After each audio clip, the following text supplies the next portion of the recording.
Em seu programa Código-Fonte, o embaixador Ernesto Araújo, ex-ministro de Relações Exteriores, expôs os motivos pelos quais o governo Lula conduz uma política econômica tão desastrosa, sem se importar com as consequências para os cidadãos. O embaixador explicou que, na busca pelo poder absoluto, a estratégia utilizada por Lula e seus aliados é a de manter a dependência dos cidadãos, criando uma sociedade de desconfiança através do uso do monopólio estatal da verdade. O diplomata mostrou que a perseguição aos conservadores no Brasil explora a violência do próprio Estado para gerar ainda mais violência. Ele apontou que as pessoas reagem aos abusos estatais e são punidas por isso. Araújo disse: as pessoas se indignam contra isso, contra várias maneiras de destruição da confiança, contra várias maneiras de indiferença ou de agressividade estatal. E o Estado, o que ele faz? Agride mais ainda e passa a punir aqueles que o questionam. Então, o Estado puxa a corda da agressão ao cidadão, roubando ao cidadão a sua identidade cultural, roubando ao cidadão a sua confiança nas próprias instituições, etc. Vão roubando o dinheiro do cidadão. E quando o cidadão reclama, você o qualifica como extremista, fascista, de extrema-direita e o pune ainda mais. E então vai censurá-lo como alguém que pratica o discurso de ódio e tudo isso. A pessoa se revolta ainda mais, vai ser mais punido, até que chega um momento em que tem a instalação de um sistema de controle absoluto. No Brasil é muito isso. O sistema dominante, o corruptariado, cria suas injustiças. As pessoas reclamam, eles punem quem reclamou. Quem reclama de eles terem punido quem reclamou, eles punem também. E punem cada vez mais. E com isso vão justificando cada vez mais a sua empresa controladora. Tudo isso porque eles querem criar uma sociedade de desconfiança. Ernesto Araújo lembrou que já em 1998 o filósofo Olavo de Carvalho alertava sobre a percepção da marcha avassaladora do poder com os instrumentos fornecidos pelo globalismo. Ele disse: qual é o propósito que usa um ou outro instrumento? O propósito é a destruição da confiança na sociedade, é a instalação de todos os mecanismos de controle. Ernesto Araújo explicou que, nesse contexto, a condução da economia no governo Lula se limita a fomentar a dependência dos cidadãos em torno do projeto básico de controle absoluto. Ele apontou que as mudanças na sociedade desejadas pela extrema esquerda começam nas relações sociais, destruindo relações familiares e institucionais. Araújo disse: as mudanças não começam pela economia, e então a esquerda realmente não parece preocupada com a economia. O diplomata mostrou que esse tipo de escolha advém nas mudanças no comunismo para se adaptar aos tempos. Ele disse: é o comunismo do século XXI, é o monopólio estatal da verdade, o monopólio estatal do campo onde surgem as ideias e onde ele vem imediatamente e mata qualquer ideia de liberdade ainda no ventre da mãe, dessa ideia de liberdade. Araújo apontou que é um erro acreditar que a esquerda atual pretende instalar de pronto uma economia marxista, nos mesmos moldes de outros países que implantaram o socialismo. Ele disse: a esquerda quer governar não na economia nem pela economia. Ela quer governar pelo discurso e pelo pensamento. O governo dela sobre a economia será uma consequência disso, porque a partir do momento em que você destrói a confiança entre as pessoas, o Estado vem, se impõe como o único articulador das relações sociais, e aí ele fará o que quiser com a economia, com a educação e com o que quer que seja. Apoiadores do ex-presidente Jair Bolsonaro e pessoas que apenas têm um discurso diferente do imposto pelo cartel midiático vêm sendo perseguidos há muito tempo, em especial pelo judiciário. além dos inquéritos conduzidos pelo ministro Alexandre de Moraes no Supremo Tribunal Federal, também o ex-corregedor do Tribunal Superior Eleitoral, Luiz Felipe Salomão, criou seu próprio inquérito administrativo e ordenou o confisco da renda de sites e canais conservadores, como a Folha Política. Toda a receita de mais de 20 meses do nosso trabalho está bloqueada por ordem do TSE, com aplauso dos ministros Luiz Roberto Barroso, Alexandre de Moraes e Edson Fachin. Anteriormente, a Folha Política teve sua sede invadida e todos os equipamentos apreendidos a mando do ministro Alexandre de Moraes em inquérito que foi arquivado por falta de indícios de crime. Se você apoia o trabalho da Folha Política e pode ajudar, use o QR Code para doar qualquer quantia para a empresa Raposo Fernandes ou use o código ajude@folhapolitica.org. Caso prefira, há a opção de transferência bancária para a conta da empresa Raposo Fernandes, disponível na descrição deste vídeo e no comentário fixado no topo.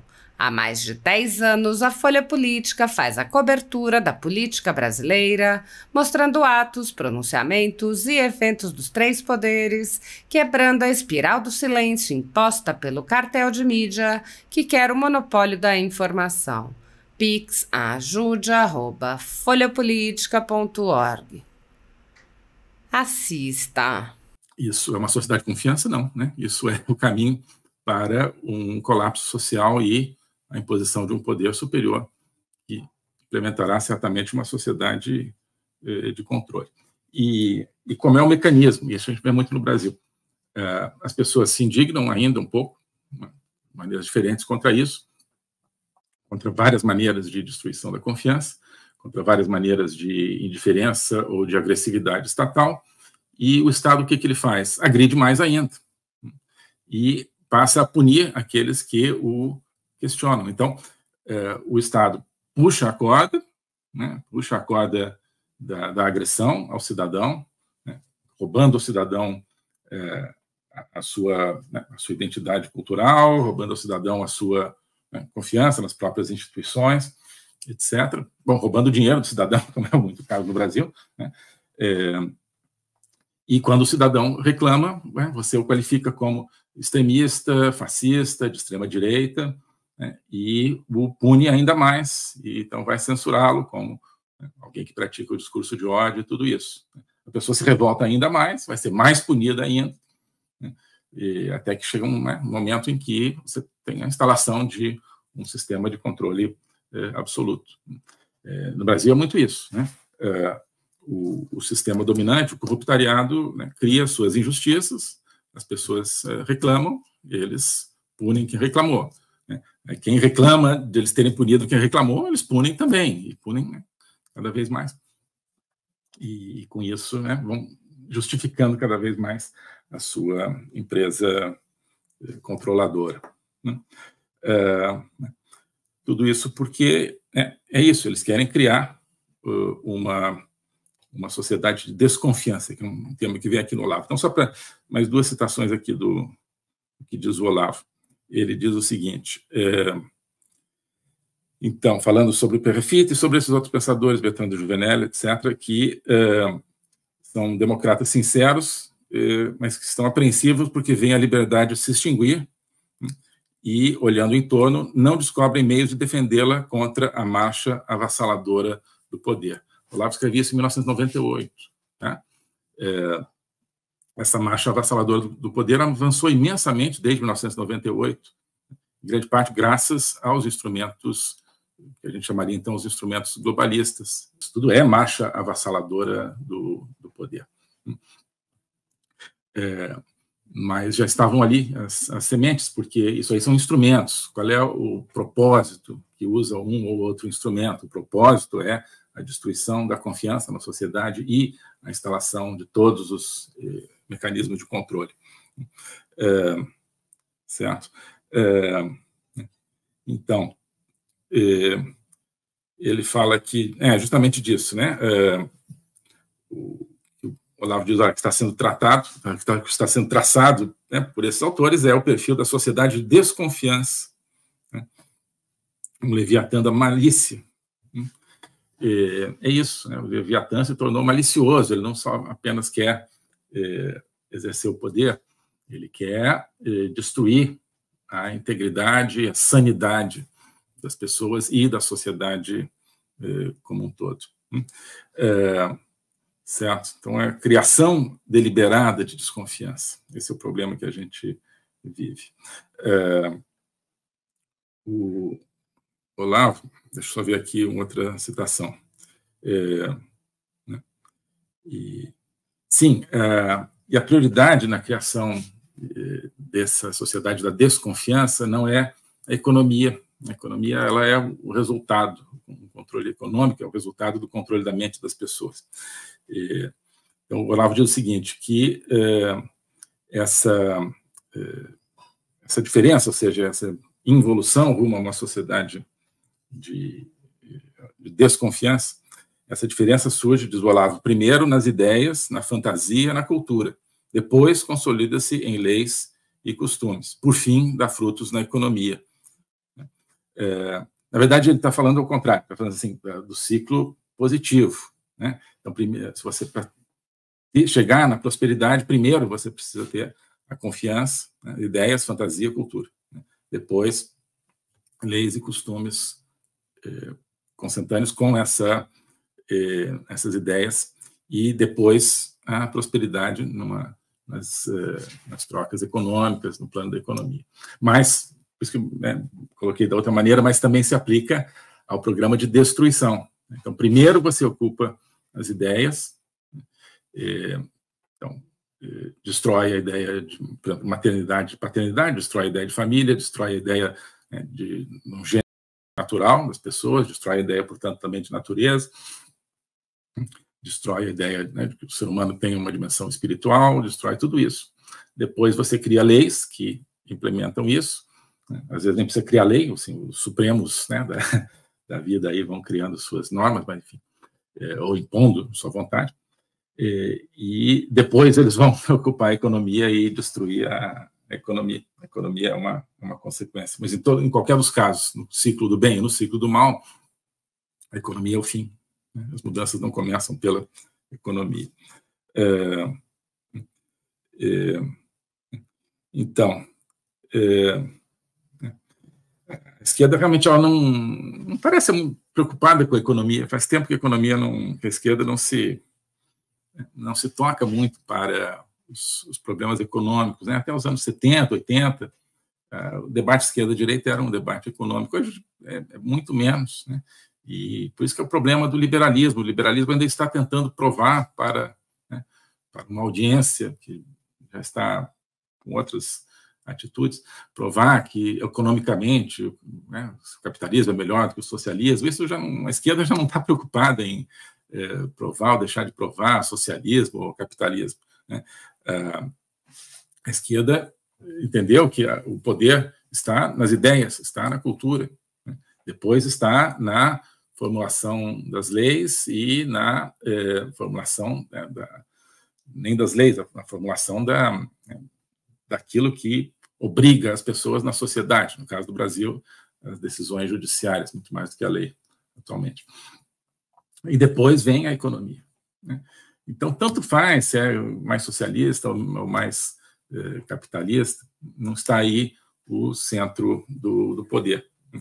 Então, só para adiantar, isso, eu até fiz um tweet rapidinho, ou melhor, curtinho sobre isso, ontem, eu acho. Eu falei, olha, o que é o comunismo do século XX? É o monopólio dos meios de produção material. Né? Então, a propriedade coletiva, que na verdade é a propriedade estatal, então o monopólio estatal dos meios de produção material, fábricas, campos, empresas, etc. O que é o comunismo do século XXI? É o monopólio estatal da verdade. O monopólio estatal, né, do campo onde surgem as ideias e onde ele vem imediatamente e mata qualquer ideia de liberdade, ainda no ventre da mãe dessa ideia de liberdade.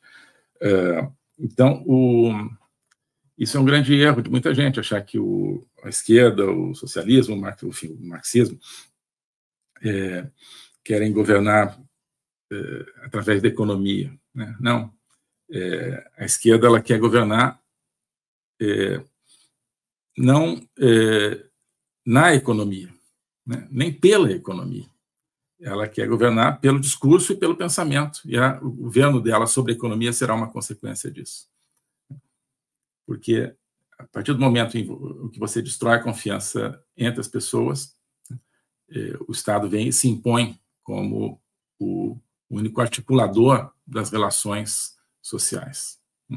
E aí ele fará o que ele quiser com a economia, com a educação, com o que quer que seja. Até ele nem tem tanto interesse talvez em socializar tudo no primeiro momento, porque isso ainda, pessoas ainda poderiam, então, de repente, ter um grau de revolta maior ainda se tivessem uma escassez econômica provocada por uma economia socialista. Então, eles até deixam essa etapa, digamos, da economia para um momento posterior. O importante é o domínio no discurso e no pensamento, né? Então, você vê a performance econômica do governo atual no Brasil é desastrosa. Endividamento, fim completo da responsabilidade fiscal, isso vai ter impactos inflacionários, vai ter impactos no câmbio, tudo isso. Mas não importa, porque está garantido, né?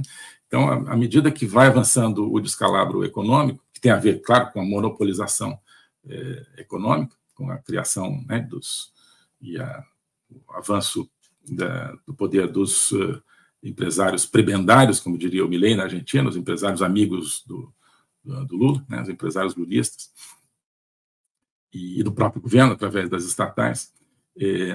Isso vai avançando junto com um processo de degradação do tecido social, de tal maneira que as pessoas já não têm instrumentos para se contrapor a uma piora da situação econômica, né?